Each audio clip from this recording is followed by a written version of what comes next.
Welcome to the podcast, where street smart, business smart, all kinds of smart people share their insights into the world of marketing, career journeys, and personal growth. So sit back and prepare to get enlightened with your host, Adam Posner.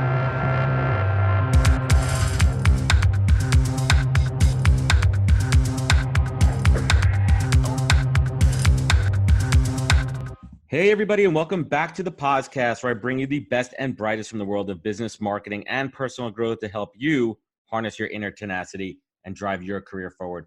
My guests today are two of the quote, and I say quote, good recruiters out there, because a lot of us good recruiters are getting a bad name. And I think they might even be some of the great ones because they give back for every placement that their firm works. And we're going to dig into that in a little bit.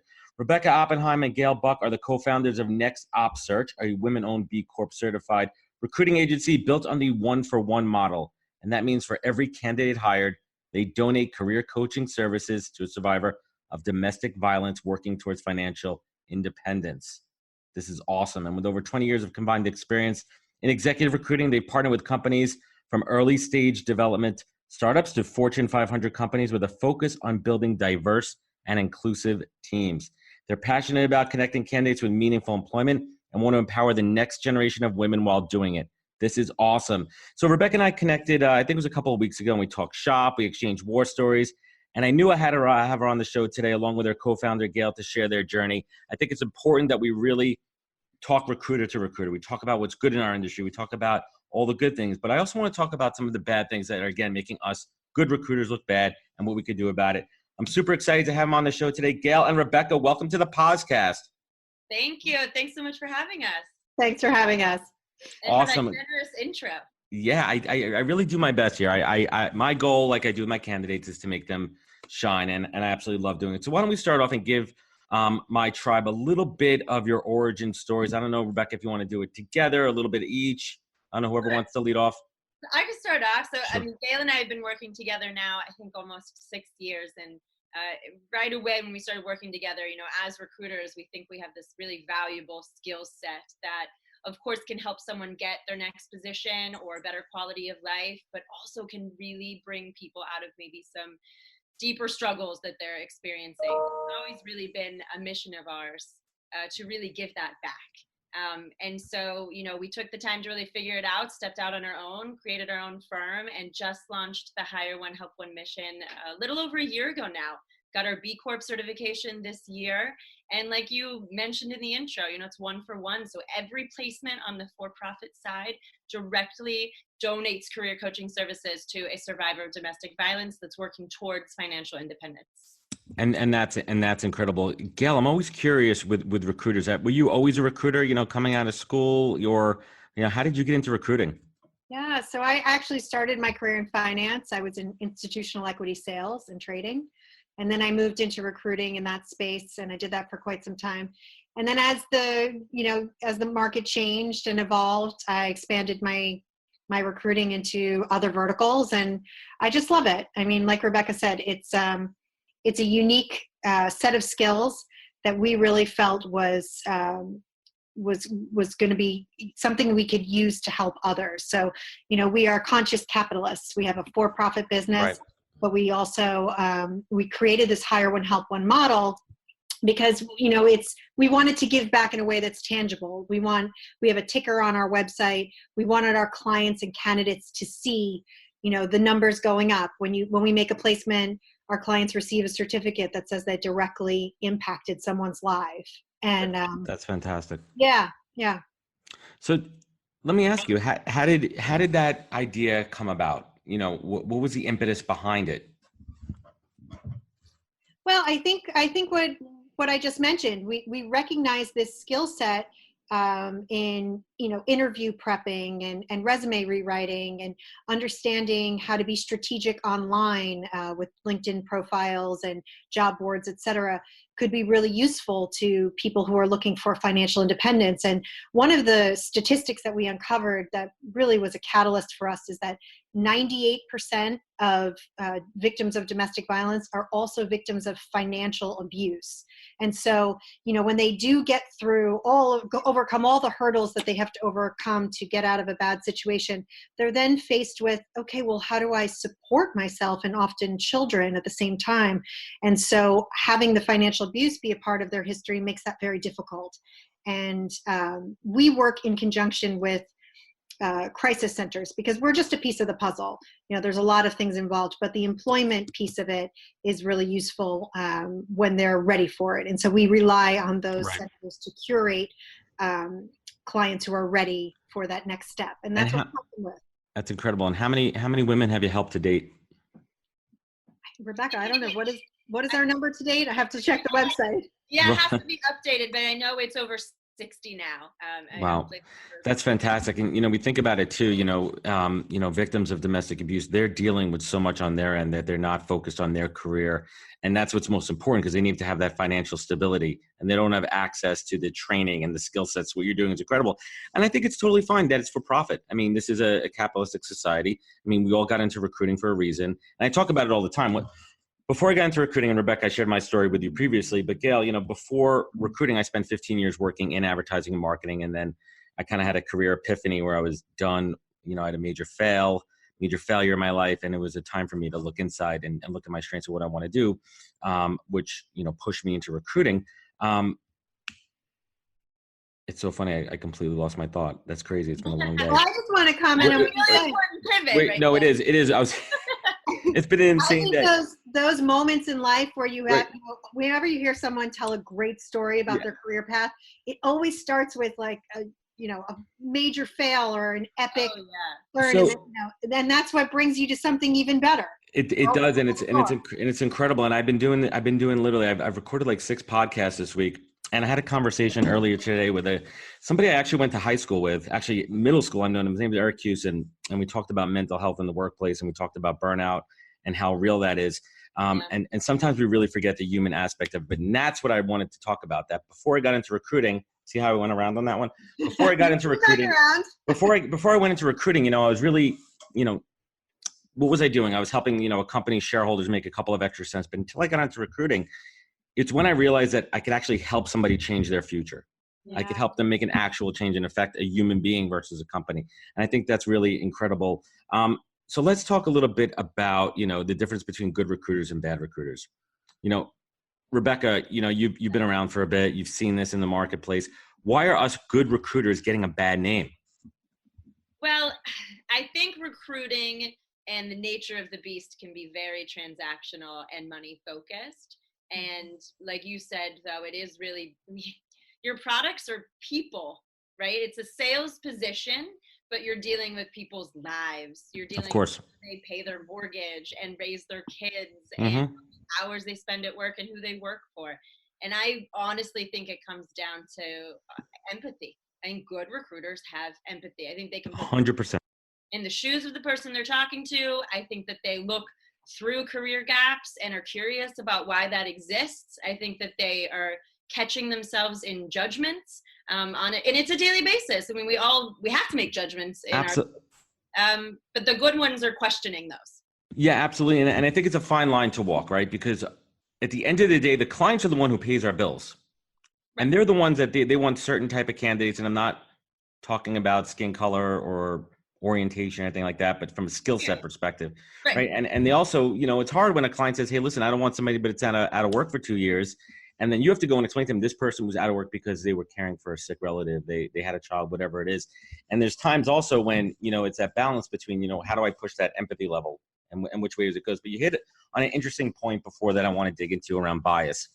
And, as a recruiter for me, when I'm sourcing, I do my best to try to be neutral. I almost don't want to even see, profile pictures sometimes, right? Because maybe there's something in the back of my brain for whatever reason. I'm looking at someone's photo and something doesn't, it rubs me the wrong way. I'll be honest about it.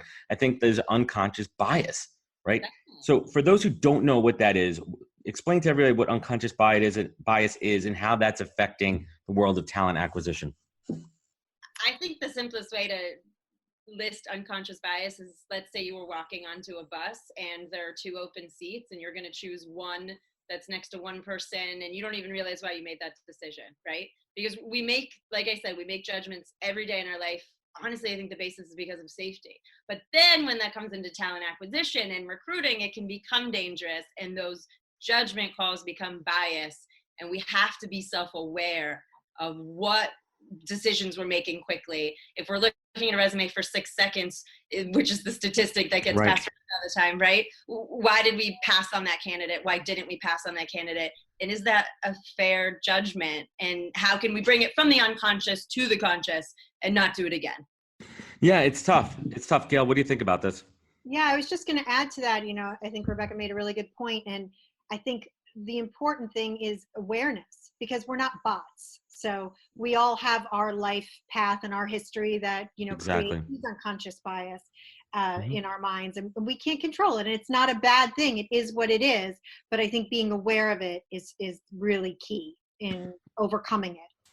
Right. So what are some of the skills, the techniques that you guys use when screening candidates to remove any bias? Is there any practical tips? Ask a ton of questions. Ask yourself questions before you talk to candidate. Ask the candidate questions. When you're getting job briefings and descriptions from clients, ask questions. If they say we want someone with this background, why? Yeah. So let me ask you this question, hypothetically, and I'm sure you guys have come across this as I have. Hypothetically, a client says to you, Rebecca, I only want you to find, African-American women. What do you say to that? Why? And they say, because we need to hire diversity. We're lacking it. We're all white dudes in this company. Well, one of the things that we really do is, like, as you said in the intro, is really have that intentional effort on building diverse and inclusive teams. And I think we're always looking for the best fit for the role, and it's based on the skills, but we need to make sure that we're not filtering out all the different minorities that can kind of fit into that because of the biases that just exist in the world, right? If you say, I want someone with a degree from MIT, you're probably getting a really small candidate pool that might not be very diverse. So why MIT? Can we dig into that, Yeah, and it's a tough one too, because I always say to my client, like, you're going to pass on the best possible candidate if they don't hit that diversity hire, and it's always like a really tough conversation. In my opinion, it's really a double-edged sword that you're excluding good candidates, and it's just a balancing act, and that's another complexity. It's one of those things about recruiting, right? I'm sure you guys have heard it when you tell people what you do for a living. Everyone's like, oh, I could be a recruiter. It's like the same thing with a real estate agent, right? Like everyone thinks they could be a real estate agent. And I've had this conversation before with people that one of the reasons our industry is tough and gets a bad rap is that there's no barrier to entry. Anybody could be a recruiter. And I've tossed around the idea that, like, just like selling insurance or doing real estate, that there should be a license. Like, yes, there's certificate programs out there, but in my opinion, I don't think they carry much weight really without any type of like licensing or regulatory body. What are your thoughts on having, recruiters be licensed? It's an interesting point. I think, there's a lot of elements to recruiting that are really important that, good recruiters learn and become, very good at. And I think that, we would have a better reputation. We would have better quality of recruiters and better fits for recruiting in terms of personality types if there was some sort of a barrier to entry, albeit a test or a certificate or a license. I think it's a really valuable suggestion. Yeah, it'd be interesting to see. I mean, I think there'd be too many of us grandfathered in, too many of the bad ones, and it's crazy out there. So I do a mix, and Rebecca and I talked about it. I do, your classic contingency recruiting. I do contract recruiting. I do in-house recruiting, and I get to see it from a lot of different angles. And you guys see it too from the the outside recruiter perspective. Let's talk about attracting top talent and retaining them from the point of view where you guys sit. And for me, the successful companies are the ones that really focus on retention first over hiring. I mean, retention reduces attrition, in my opinion. And, however, in today's market, candidates are jumping. There's limited, it's a candidate-driven market, and it's insane that the employment rates are the lowest they've been in 50 years. Yeah, it's absolutely, it's a talent war out there. What, in your opinion, have you seen successful companies do to retain talent? And obviously, it takes business away from us somehow if you look at it like that. But what are you seeing successful in the marketplace right now? I would say go ahead. We're probably going to say the same thing. I'm sure.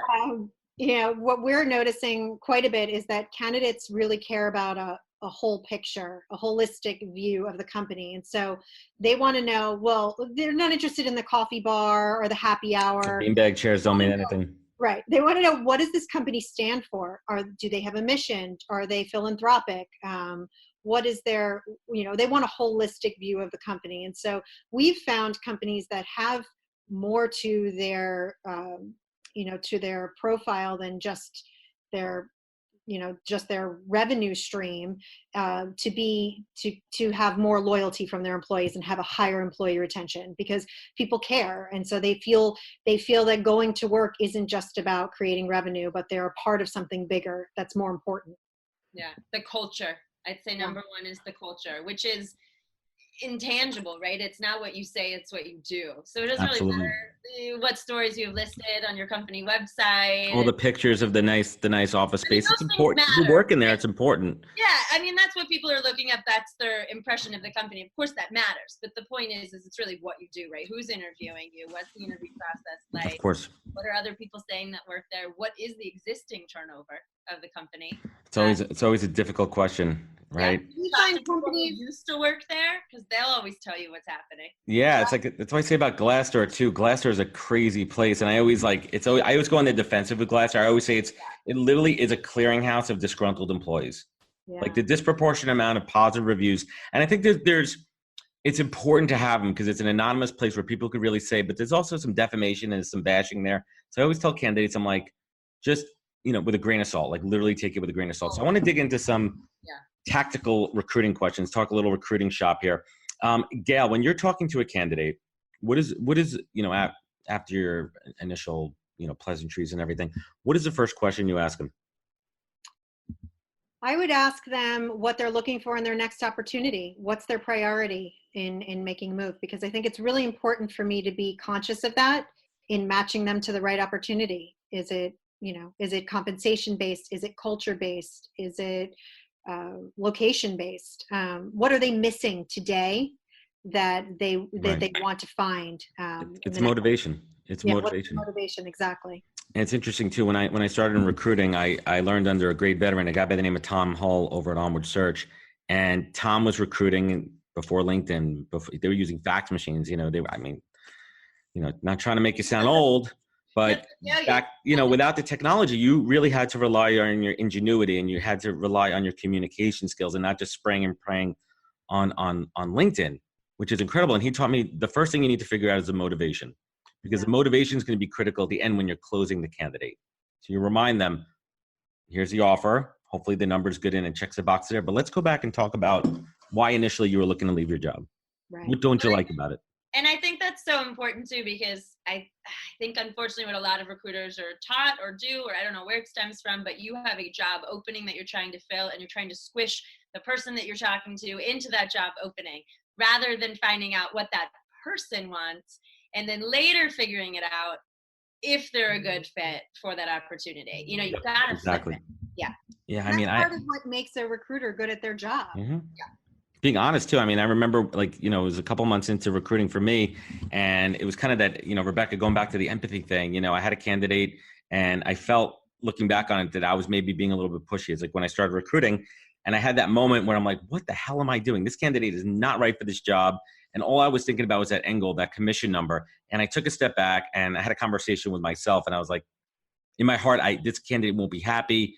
I know they just need to make more money. They were in a situation they needed to get out of. They were desperate. But I knew, within a couple of months, they'd be out of the job and I'd be losing my guarantee at a minimum. But more importantly, they wouldn't be happy and they'd be back looking for a job again.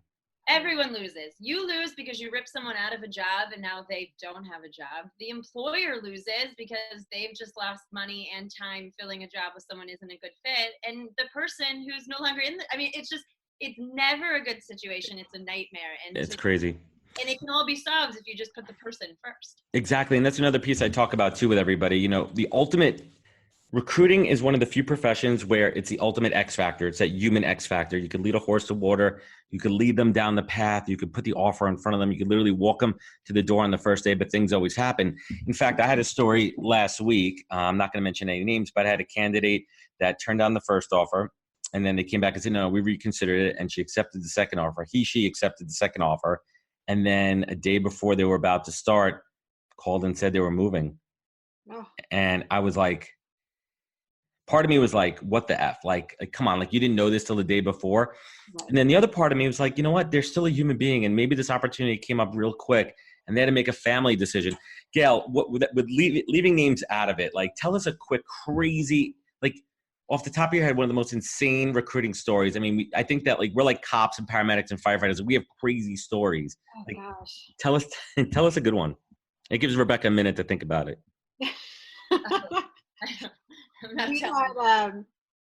We had a candidate going for a final interview, who the morning of the interview got into a fender bender and ultimately received a DUI. And she was an older woman. And we thought, well, that would just absolutely disqualify her for the position because we had to be it was for a very private family office executive assistant. Yeah. So you needed a very clean record. This was all Right. given to us ahead of time. Yeah. And ultimately, because she was open and honest about it, they thought that was wonderful and hired her. She beat out a slew of incredibly high caliber candidates, and she was as well. But being honest about that life experience and forthright ultimately got her the job. We make mistakes. Her for the job. We're human. We make mistakes in how we handle them. Rebecca. That's the thing. Life happens. It does. Right? It happens. You can get Exactly. sick at any moment, or a family member can have something happen, or you're moving, and this can all happen while you're in the job as well. We all really, we're better off when we accept this. Yeah, and it's a roller coaster. I had a candidate accept a job, and then literally a couple of days before starting, she got engaged. Her boyfriend proposed to her, and he works for a Seattle-based large tech company. I'm not going to name the name. And she's like, I got to move out to Seattle with my future husband. And that was that. I'm like, what can I say to that? What Mazel tov, congratulations, right? Like, life happens. That's awesome. Yeah, I was happy for her. I wasn't happy that I lost, the commission. So Gail, let me ask you this. Anyone who's coming into recruiting, if you had to give a brand new recruiter one piece of advice to be successful in recruiting, what would it be? Listen to your clients, listen to your candidates, really get to, rather than doing a lot of talking, really listen to what they're looking for, because I think ultimately that's what will make you successful in the job. Rebecca? That's great advice. I can't top that. No, it's a good one. So let's switch gears a little bit. It's incredible. Let's talk about LinkedIn. Rebecca, you've built an incredible following, and I'm always, amazed. Like, I'm like, oh my God, you have solid followers. But more about that, it's the engagement, and I'm always impressed by that, level of engagement. How have you built up that level of engagement on LinkedIn? How have you built that brand up? Honestly, it's not rocket science. It's just acknowledging people and trying to add your 2 cents. It might seem overwhelming if people want to get to a certain level and, let's say you have 1,000 followers. First of all, followers don't mean absolutely anything. But let's just say you have 1,000 followers and you're watching someone who has 25,000. That's not a fair assessment. Like, build yourself up over time. Get on LinkedIn every day and try to write 3 comments that have value. Not like, great post. Agreed. Like actually add some value to, or your opinion, or thank you, I never thought of it that way, I'm learning. And then wait to post your own stuff. Build up that engagement. For me, I started doing that for a long time. I was just commenting on other people's posts, and the acknowledgement when someone would respond to my comment was so huge that they would take the time and respond, that I make it such a point to try to respond to every single comment. I would rather post. I only post twice a week for that exact reason, right? Yeah, it's tough right now, and LinkedIn is crazy, and there's so many things going on, and people are talking about like these engagement pods that are like messing up the metrics and everything. I don't know, there's been some the recruiter ones, and everyone's kind of talking about it.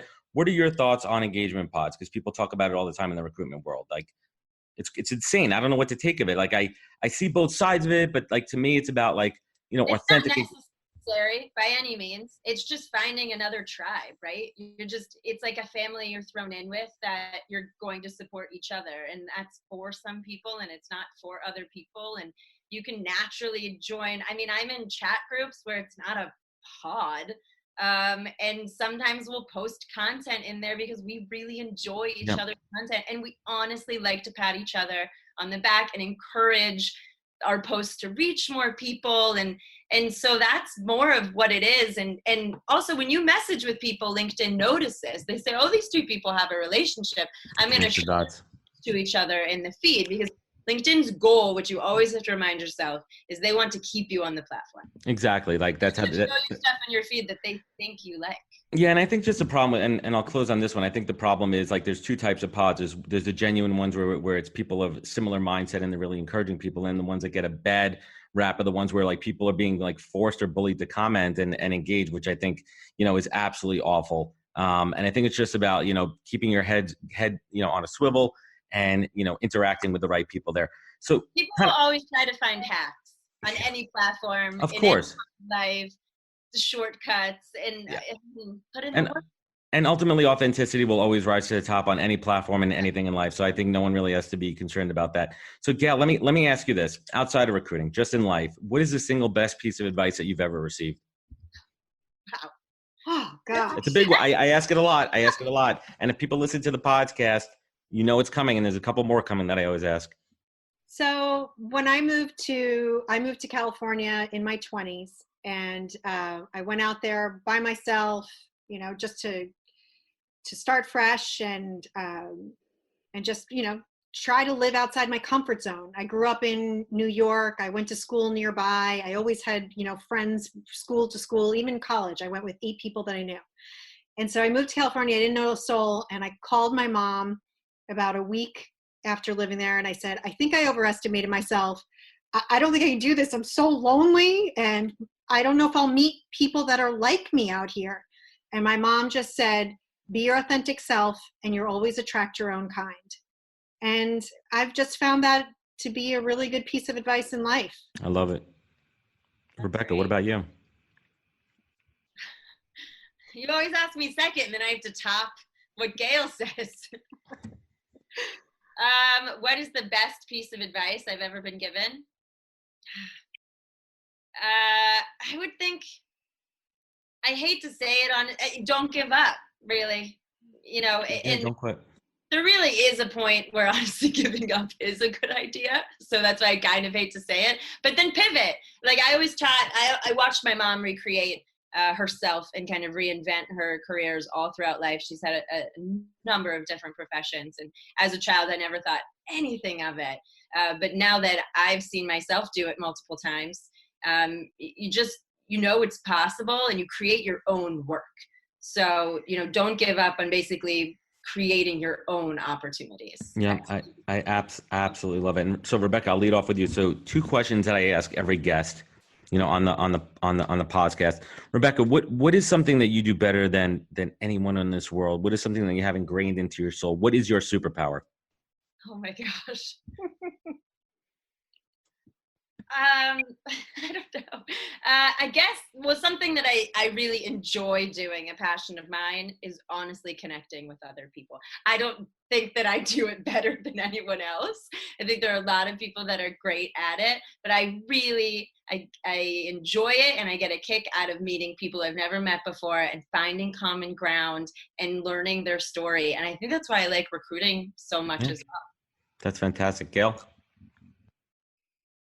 I didn't know you were going to pivot to me. Something keep you on your toes. It's recruiting. You got to be on your toes. I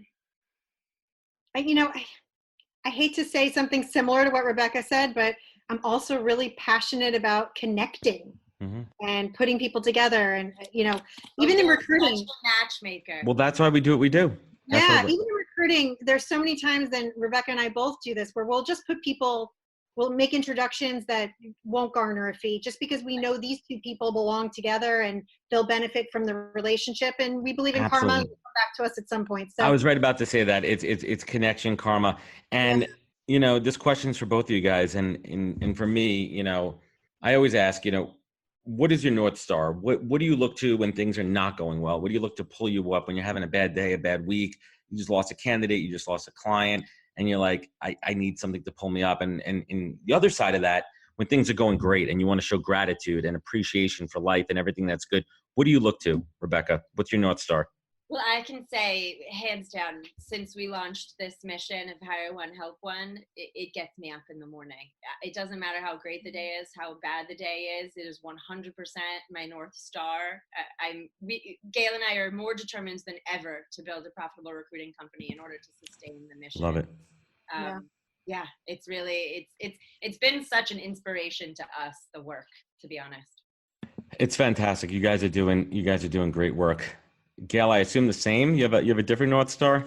No, that is my North Star, 100%. We are. I'm more motivated. You know, I've been working now 22 years, and I'm more motivated now than I've ever been because my goal is not just profit oriented.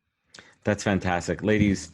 Thank you so much for sharing your story and your journey. We're going to have all the links below, and we'll talk about that in a little bit. And in closing thoughts here, Rebecca and Gail are champs in our world of recruiting. They do it right, and they built a business in the right way that helps others in every step of the process. And I think it's really giving recruiting a good name. And it's profitable, and it's charitable, and proving that this model works when done right with the right leadership, the right business plan, and most importantly, heart-first leaders with tremendous amounts of empathy that genuinely care about their fellow humans. That's important. And I hope that this story inspires you to make a difference. And it doesn't always have to be giant steps, just one small step at a time that forwards progress to help somebody else. I love your passion, your mission, and the way you represent yourselves and this industry. I think that's really important as well. And I thank you for joining me today. Rebecca and Gail, where can people find you? Where could they connect with you? You can find us. We're very accessible on LinkedIn. And then our website as well is just Nextop Search, NEXTOPP search.com.